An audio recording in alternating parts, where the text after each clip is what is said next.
je vais dans une forme de théorie. La théorie est que nous étions la race la plus intelligente. Considérons que c'est nous qui avons été utilisés pour construire tout ce qui est où ça? En Europe. Je dis bien considérons. Mais cela doit vous amener quand vous faites vos cultes à réclamer justice à qui? À Jésus, à Dieu. La justice que vous devez demander, c'est à une autorité plus puissante. C'est ça la loi des alliances. Vous devez vous soumettre à une énergie plus puissante et non à une énergie qui a été vaincue. Nos ancêtres ont été vaincus par une civilisation. Nos ancêtres ont été vaincus par des civilisations plus puissantes.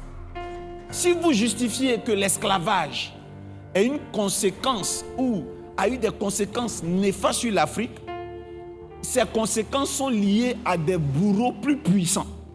Or, au-dessus de ces bourreaux plus puissants, alléluia, il y a plus puissant. Et donc, si vous voulez tisser alliance, ne tissez pas alliance à ceux qui sont en train d'être vaincus. Tissez alliance avec quelqu'un qui peut vous aider à vaincre les pensées, les civilisations qui vous ont vaincu. Regardez-moi bien. N'adorez pas vos ancêtres, ils n'ont rien fait de bon.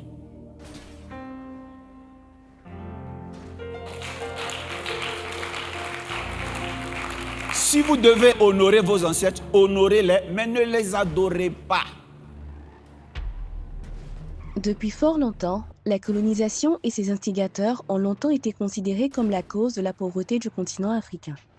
Les colons auraient dépossédé l'Afrique de ses richesses et de sa spiritualité, faisant d'elle la victime la plus affligée d'un système racial. Mais Jésus-Christ et le christianisme ne sont pas des entités de la colonisation, contrairement à la croyance véhiculée par ces religions. Par ailleurs, la Bible, en Jean 3, verset 16, dit « Car Dieu a tant aimé le monde qu'il a donné son Fils unique afin que quiconque croit en lui ne périsse point, mais qu'il ait la vie éternelle. » La religion ne subit pas de règles de territorialité, pas plus qu'elle n'est racisée. Elle n'est pas propre à une nation, elle est faite pour tous, et l'emploi du mot « quiconque » en est la preuve. Il y a une chose que vous devez considérer ce dimanche matin que je tente de vous dire. La spiritualité est au centre de tout, pas la politique. Ben Hadad, dans la Bible, ils sont venus le voir pour régler un problème pendant la famine. Il dit que je ne peux rien faire pour vous si Dieu ne vous sauve pas. Les Africains, vous devez avoir un Dieu, mais un Dieu sérieux. Pas un Dieu plaisantin. Un Dieu responsable, pas un Dieu qui abandonne. Vous devez connaître la loi des dieux. Si vous étiez intelligent et que maintenant vous vous estimez moins intelligent, le seul responsable, c'est ici, sur terre. Si vous-même vous dites qu'aujourd'hui on est devenu moins intelligent, c'est le système qui le fait, sinon avant on avait des gens intelligents, telle chose a été inventée, telle chose a été inventée par telle personne, qui fait qu'on n'invente plus? Les responsabilités, vous pouvez les partager. Mais il y a une seule chose que je refuse, qu'on dénigre le Dieu d'Israël. Il y a une chose que je refuse, qu'on dénigre Jésus-Christ de Nazareth.